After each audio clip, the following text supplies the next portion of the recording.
Hola, hola, aquí estamos con ustedes en este segundo día del año en la tercera clase, como ustedes ven, clase número 3 del EKG.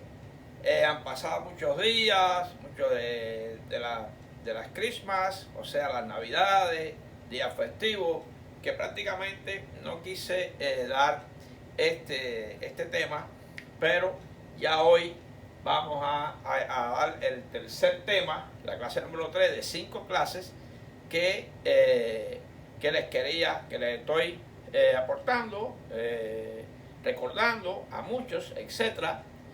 Y no quiero que dejen de ver los dos primeros videos, que son la base del EKG, la número 2, que es prácticamente el EKG normal, y ahora este que ya vamos a comenzar a deformar ese electrocardiograma con las primeras causas que deforman el electrocardiograma.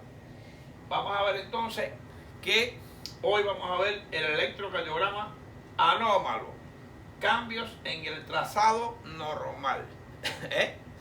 Muy importante. Fíjense que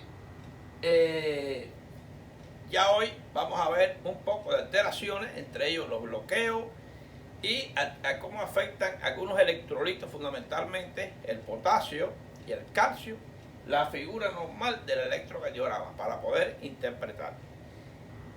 Pero antes de eso, quiero decirles que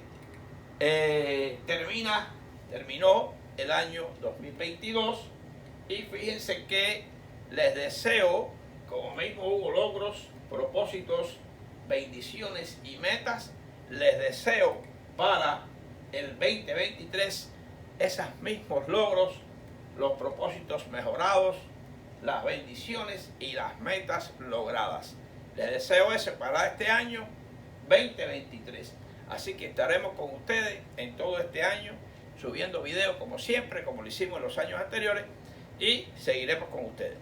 Les recuerdo que todo el que me ve, que va a recibir estas bendiciones y todas estas felicitaciones de inicio de año, se suscriba y le dé a la campanita y ponga todas para que le lleguen mis videos y lo revisen y puedan ya sea aprender, revisar, opinar, todo lo que darme el feedback como ustedes quieran a mis videos.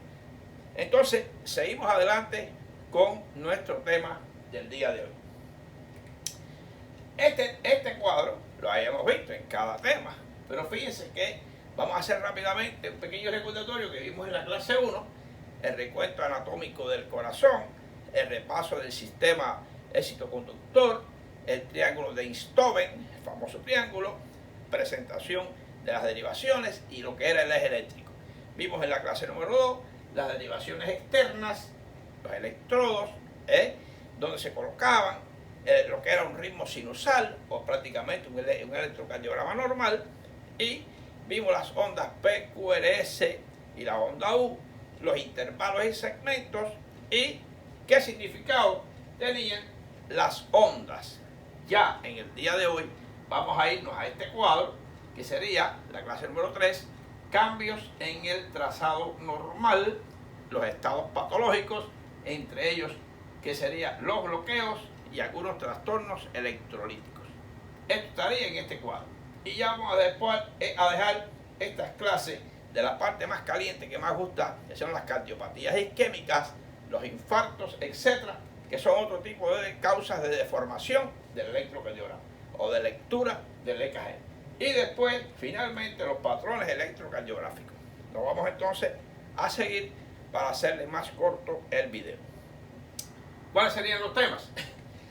Recordatorio de temas de clases como ya lo hicimos, la regla cardiológica, que es esa reglita que usan los cardiólogos, más o menos, se las voy a mostrar, no vamos a trabajar con ella, pero se las voy a mostrar, pueden buscar en internet, inclusive los métodos de usarla, pasos para leer un EKG, factores generales que alteran el electrocardiograma, alteraciones del electrocardiograma en el tiempo, la frecuencia cardíaca, ya sería bradicardia o taquicardia, ya sea supra o supraventricular o ventricular. Muy bien. y las alteraciones del EKG en la conducción sobre todo, que va a tener mucha relación directa con los bloqueos, en la parte del eje isoeléctrico. Ahí es que se mueven los bloqueos, alargando esta fase de reposo del electrocardiograma. Y los cambios del EKG por efectos de cambios en los niveles séricos de los electrolitos. Muy importante. Así que vamos a seguir para tener el tema número 3 de hoy. ¿Qué alteraciones podemos ver en un electrocardiograma? Fíjense, este es el ritmo sinusal que habíamos visto, esa es la forma normal que habíamos visto, sin alteraciones prácticamente, lo habíamos visto ya. Y fíjense que les recordamos que hacia arriba o en la línea vertical vamos a analizar los voltajes. En la línea hacia allá, siguiendo la línea isoeléctrica, vamos a ver el tiempo. Así sería alteraciones en el tiempo, que es la relación fundamental con los bloqueos, y en la forma vertical con los voltajes, microvoltajes, las hipertrofias que hay macrovoltajes, etc.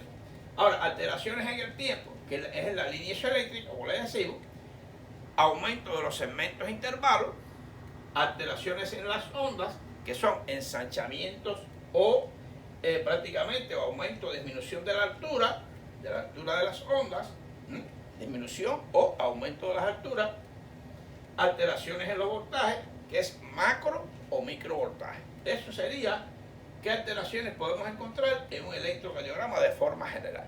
Hay que aprender a leer las ondas normales y poder ver cuando una onda está alterada, ya sea por pérdida de altura, por aumento de esa anchura. Es bueno por eso entonces el video número 2, ir a ver los tamaños normales, las medidas de las ondas, para poder entender cuando hay una alteración de estas ondas.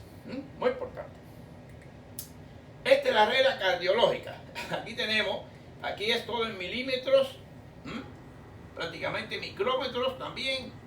Y vamos a ver el PQ, QRS y la OT.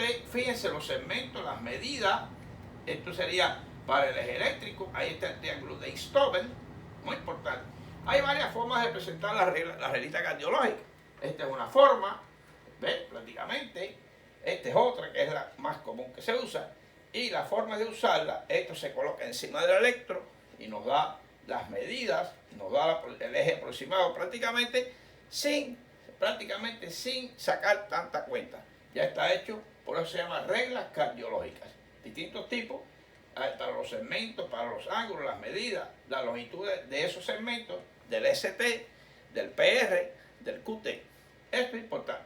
Esas son las reglas cardiológicas. Ahí no voy a perder mucho tiempo para que ustedes la pueden, en lo que es el internet, la pueden buscar. Ok, mala calibración del equipo. O sea, ¿qué puede ocurrir? Que el equipo, ya habíamos aprendido, que fíjense que se mide un 25 milímetros por segundo y 10 milímetros, que es el 10 milímetros que sería el voltaje. Hace una medida principal y ahí se calibra, se dice que el electro está bien. Y tiene que tener una medida, se hace una prueba de 25 milímetros por segundo. Milímetros son los cuadros chiquititos que están dentro del cuadro grande. Esa velocidad es la velocidad normal. El 25 milímetros por segundo, voltaje de 10 milímetros de alto, o sea, 1 milivoltio. Esa es la calibración normal. Si está fuera de ahí, está mal calibrado. Y el resto de las ondas, todo lo que es la lectura del EKG va a estar alterado. Ese es la primer dato que les doy sobre, antes de iniciar, las alteraciones del EKG. Pasos u orden para leer un electrocardiograma. Cuando tenemos el electrocardiograma frente a nosotros, ¿qué debemos ver? Hay una parte 1 y una parte 2. Vamos a ver que tenemos que ir a comprende las cuadrículas de un papel donde hay que ver las cuadrículas y se imprime el EKG. Buscar el complejo QRS. Se busca principalmente el complejo QRS, que es el de la despolarización ventricular. Buscamos ese, que es donde están las alteraciones fundamentales. Fíjense. Y se evalúa sus ondas, las ondas P, la onda T, hay que evaluarla. Y vamos a lo que sería el paso número 2. Se mide el tiempo entre los latidos cardíacos, que sería entre las ondas R, fundamentalmente, sería, ahí nos va a dar si hay taquicardia o hay bradicardia. Eso hay ya formas de hallar la frecuencia cardíaca. Hoy vamos a tener algún repasito sobre eso. Mide los latidos cardíacos. Evaluar el ritmo cardíaco y se calcula la frecuencia cardíaca en caso de que sea regular o irregular. Acuérdense que para lo que es regular, como en este caso, por ejemplo, existen fórmulas. Y si es irregular, en el caso de las arritmias, existen fórmulas también. Se usa la regla de los segundos. Como ya ustedes vieron en el segundo video, cómo hallar la frecuencia cardíaca. Los diferentes métodos para si es un ritmo regular o si es un ritmo irregular. A esto pueden ir a los videos anteriores. Ese sería el orden para leer el electrocardiograma. Ahora bien, fíjense, fenómenos o causas físicas que alteran la forma del electrocardiograma. Entre ellas vamos a tener las fallas eléctricas que afectan el ritmo cardíaco, los bloqueos de la conducción eléctrica. En este caso, hoy vamos a tener, este va a ser uno de los motivos de clase de hoy, sería los bloqueos de la conducción eléctrica. Otra sería alteraciones estructurales del músculo cardíaco, por ejemplo, hipertrofias, que van a ver lo que va a producir esto, alteraciones eléctricas, aumentos de los voltajes, y nos va a dar índices como el índice de Sokolov, el White Hood. Hay una serie de fórmulas para poder hallar cuando veamos hipertrofia futuramente, hipertrofia, insuficiencia cardíaca. Vamos a ver cómo se mide eso y cómo se denota que hay una hipertrofia. Están también las alteraciones electrolíticas, fenómenos vasculares, hiperpotasemia, hipopotasemia y cardiopatía isquémica. De este cuadrito vamos a ver hoy las hiper y las hipopotasemias. No vamos a entrar en las cardiopatías congénitas en el día de hoy. Y hay causas técnicas, fíjense qué interesante, del equipo o del cableado.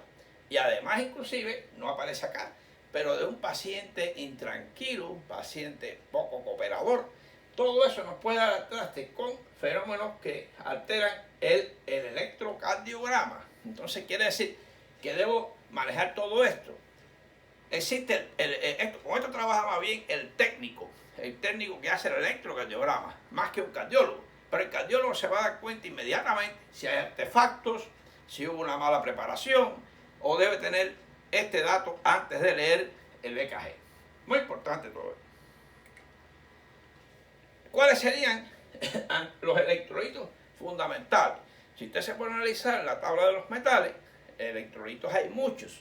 Hay aniones, hay cationes, pero ¿cuáles serían los más importantes? Sería el sodio, el potasio, el calcio y el cloro. El cloro como anión y estos tres cationes. Aquí fíjense que, en este caso, fíjense cómo tenemos aquí está representado, de acuerdo a la tabla de los metales, con su peso molecular y todo.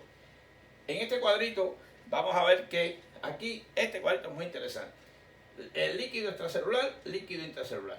El sodio es el electrolito fundamental de extracelular, que está a 135 a 145 miliequivalentes por litro y de 8 a 10 miliequivalentes por litro intracelular. Ustedes saben que el sodio es el elemento, el catión más importante que inicia en la meseta de Plateau, inicia prácticamente, seguido por el cloro, algunos intercambios, más el calcio, como segundo mensajero, inicia la despolarización. El sodio es el importante y de que depende. Sin embargo, si usted supiera, sus concentraciones alteradas no aparecen demasiado en el electrocardiograma. Sus combinaciones sí, pero él en sí no. El potasio y lo que es el calcio sí alteran el electrocardiograma. Vamos a ver algunos cambios que se producen. Tenemos el potasio, 3.5, 4.5, y si ustedes ven, es el electrolito fundamental intracelular, 140, 150 miliequivalentes por litro. Casi igual, miren qué interesante, casi igual a el sodio fuera, el potasio dentro. Tenemos el cloro 90 a 100 miliequivalentes, tenemos el calcio 8 a 10 y 0. Intracelular es interesante como el calcio, que es más concentración más grande, mayor fuera, entra después del cloro en la meseta de Plateau para en lo que es la parte de la despolarización y después lograr una repolarización junto con el potasio. El potasio es para la repolarización. Por eso el potasio tiene mucha relación con la onda T. Lo vamos a ver también hoy. Que es la onda de repolarización ventricular. Miren, y entonces tenemos el magnesio, importante, y tenemos el bicarbonato, 24 o 10. Esta tablita es muy interesante que la valoren, sobre todo para siempre. Como ionograma, eso es el ionograma sérico del paciente, esto es lo que nos va a dar, cuando te hace un ionograma, esto es lo que viene de ese resultado. Y esto es importantísimo para las deshidrataciones también, las hipertónicas, hipotónicas y la isotónica. Esto hay que manejarlo constantemente, el médico tiene que manejarlo, aunque no esté en cuidados intensivos, pero tiene que saber cómo está el estado iónico de un paciente. Así que bueno, seguimos adelante. Causas técnicas causas técnicas de un EKG defectuoso. Bueno, aquí, lógicamente, el paciente debe estar, miren, lo normal es eso, acostadito tranquilo, sin ningún contacto con ninguna otra área de metal, etc. Pero fíjense, paciente no cooperador, agitado, un paciente agitado, otro estado que no permite la correcta colocación de los electrodos, muy importante. Roturas o desperfectos del equipo, todo eso hay que verlo al inicio, en el proceso de calibración. Nos vamos a dar cuenta si el equipo tiene problemas, si está defectuoso. Fíjense, un paciente mal preparado, mal rasurado, principalmente en el área precordial, porque en el área del pelo impide el buen contacto y la buena captación de las ondas. Defecto en la aplicación de la jalea electrolítica en cada electrodo. Necesita la jalea adecuada para que sirva de interceptor, o sea, entre la piel y el receptor, para ayudar a que se capten las ondas o las ondas eléctricas.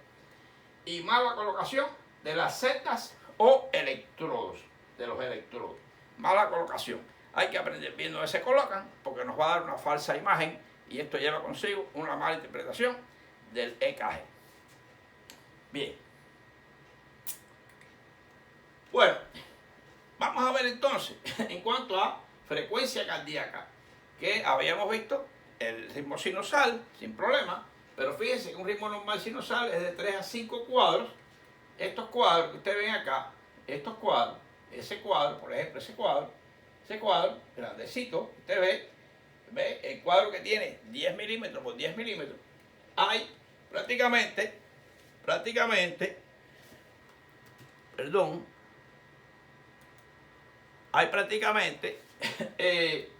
hay prácticamente 3 a 5 cuadros entre las ondas R. Fíjense qué importante. Y entre las ondas R. Entre cada onda de 3 a 5 cuadros. Ahora, el ritmo anormal rítmico sería entonces taquicardia de 3 cuadros o menos. 3 cuadros o menos sería una taquicardia. Sería en este caso 3 cuadros o menos. Bradicardia más de 5 cuadros. Por ejemplo, 1, 2, 3, 4 y 5 de los grandes. Sería bradicardia. Hay más cuadros entre las R, quiere decir que el espacio entre despolarización y despolarización es mayor. Bien. Ahora, tenemos entonces el ritmo anormal arrítmico. Ya en ese caso nos vamos a los bloqueos. Bloqueos auriculoventricular, taquicardia supra y ventricular.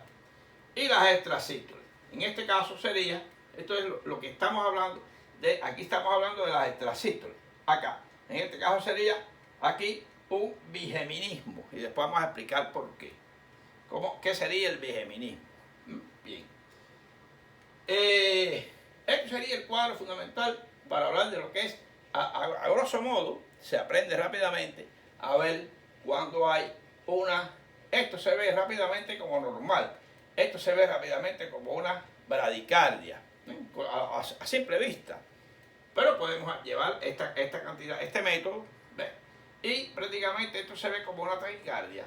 Claro que sí, y esta mayor, más todavía, más todavía, prácticamente es un cuadrito solo entre ondas R. Ya eso a la vista se ve que es una taquicardia.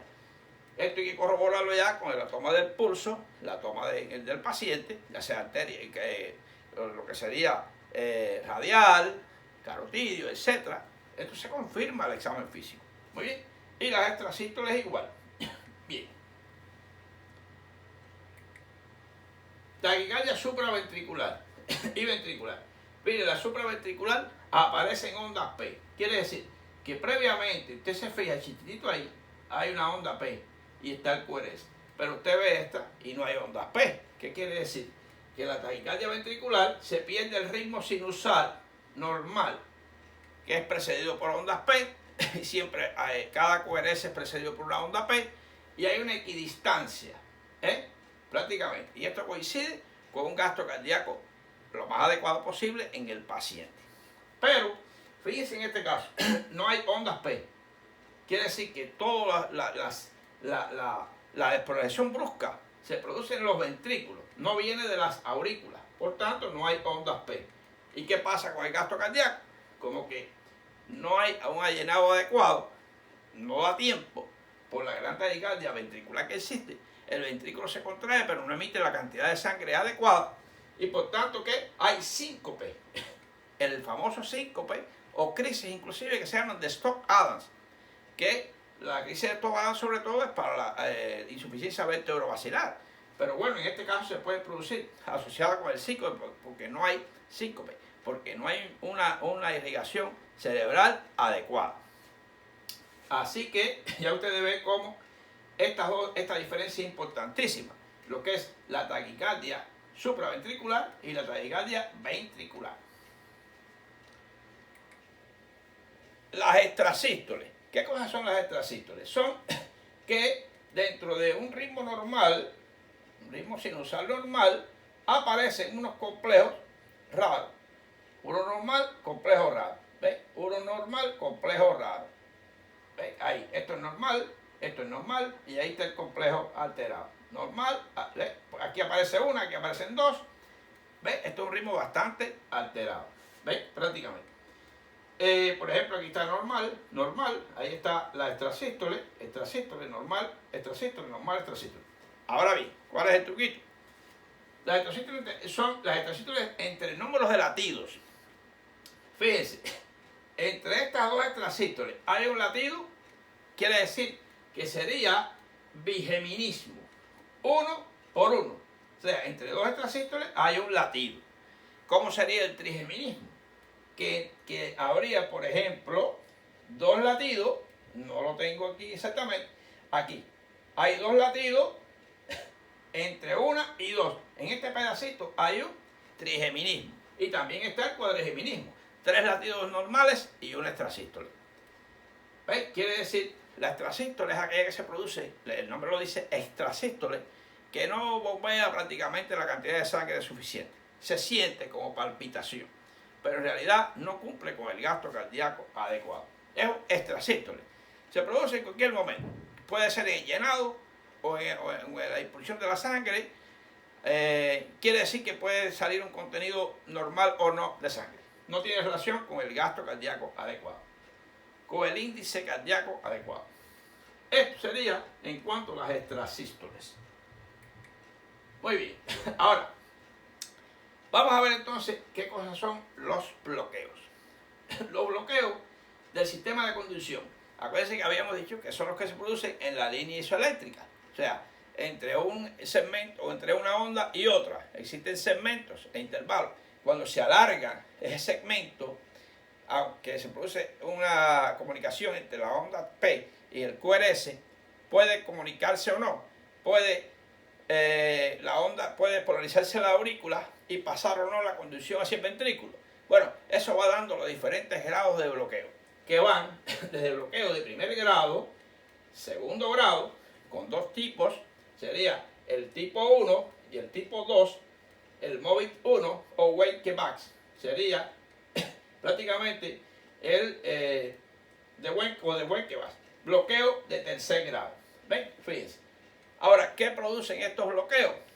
El efectos secundarios de los medicamentos, como dioxina, los anticálcicos, como el tiltiazem, etc., las anlodipinas, un ataque del corazón que daña el sistema eléctrico del corazón, las cardiopatías, como como afección de las válvulas del corazón, la sarcoidosis cardíaca, etc., fibrosis y algunas infecciones como la enfermedad de Lyme, muy interesante, la enfermedad de Lyme, ustedes saben, producida por garrapata, y la cirugía cardíaca.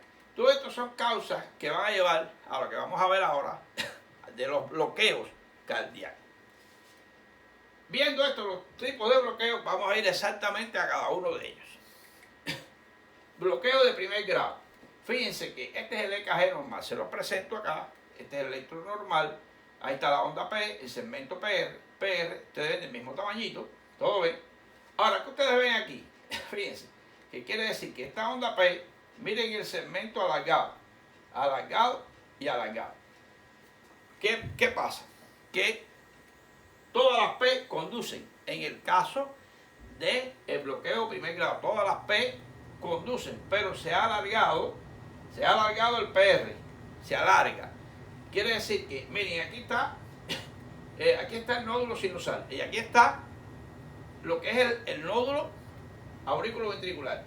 Quiere decir que el espacio fíjense, entre esto y aquí se demora.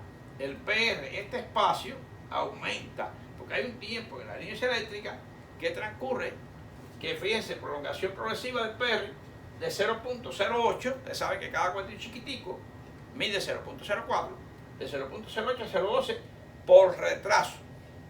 Siempre seguido de QRS, eso es importante, porque si no es seguido de QRS, vamos a ver qué pasa.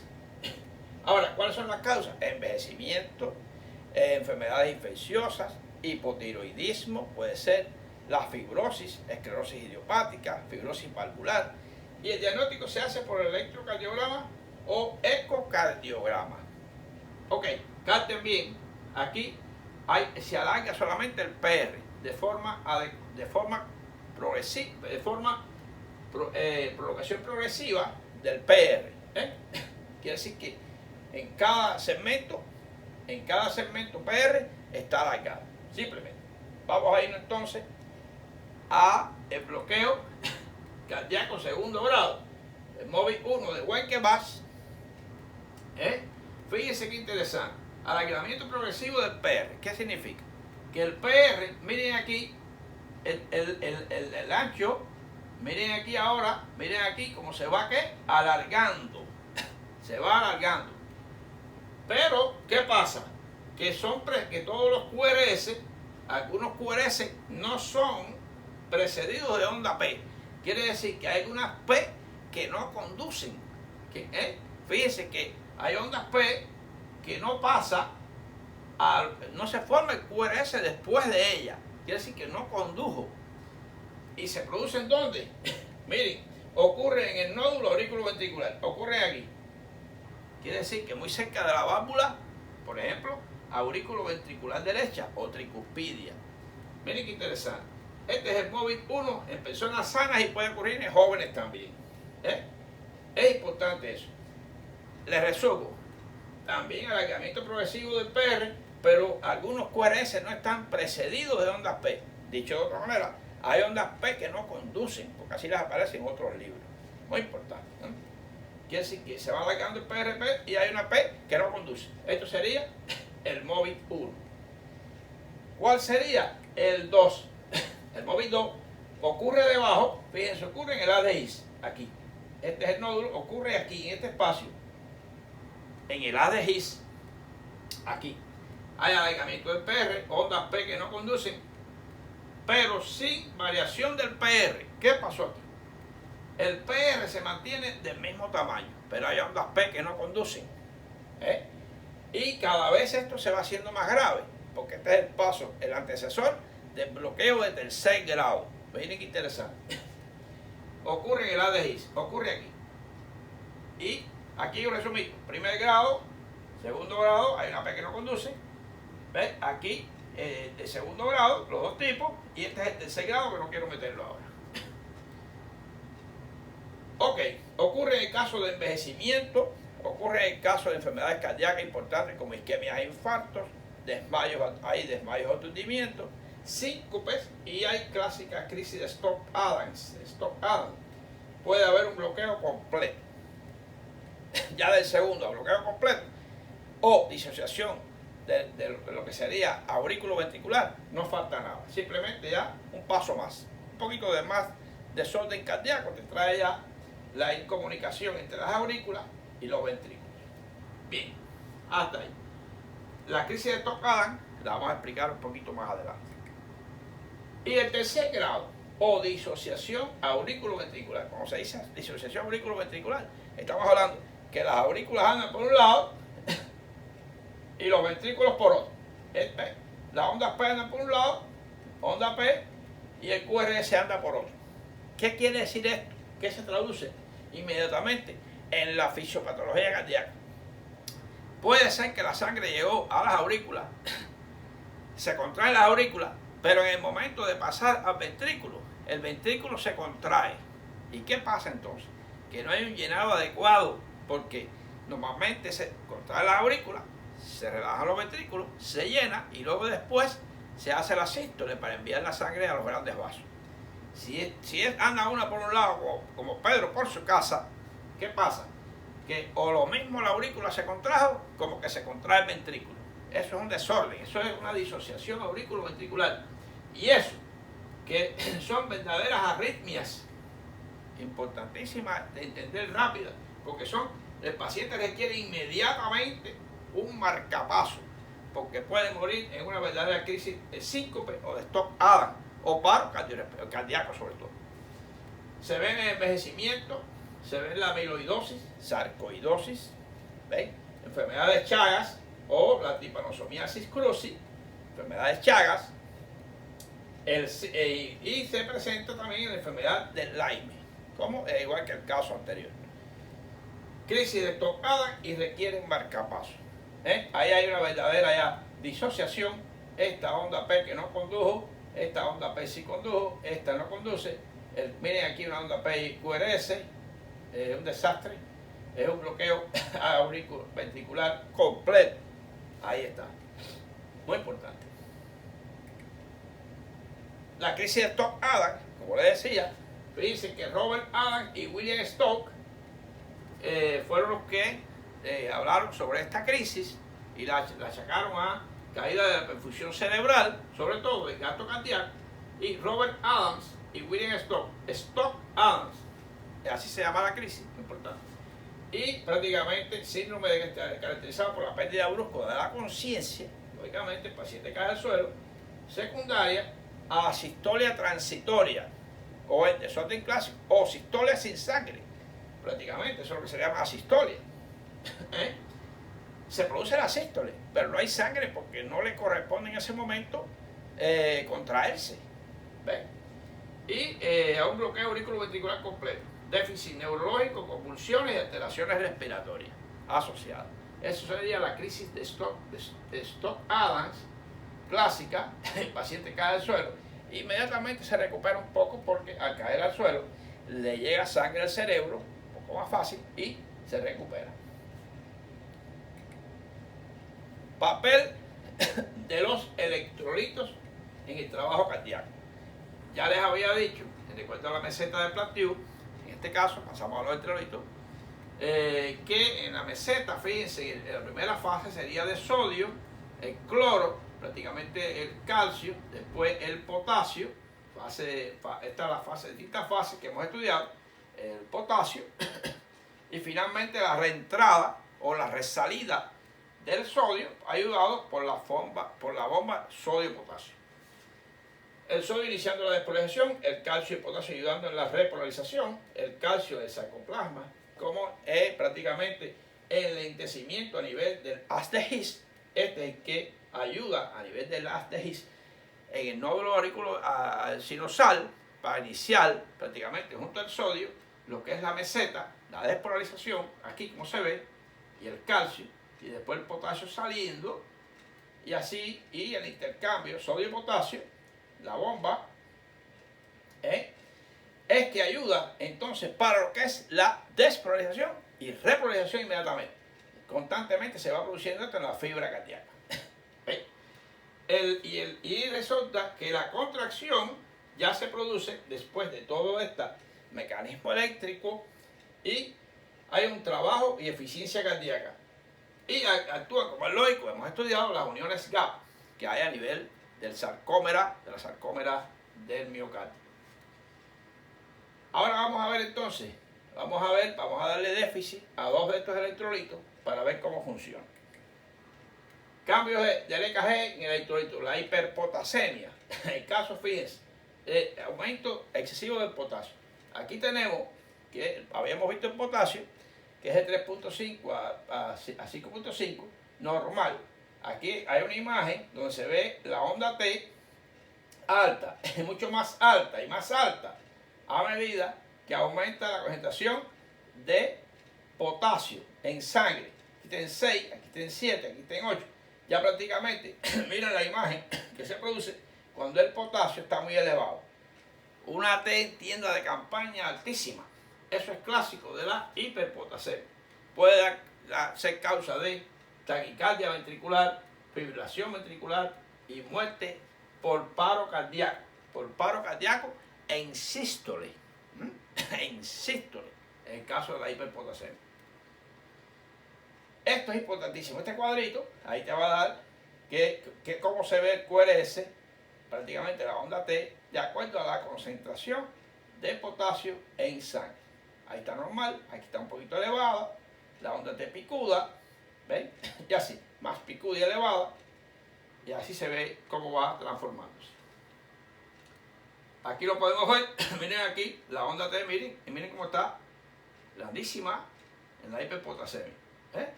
Fíjense, este es el QRS, esto parece una R grandísima, no, es la onda T grande, así como esta.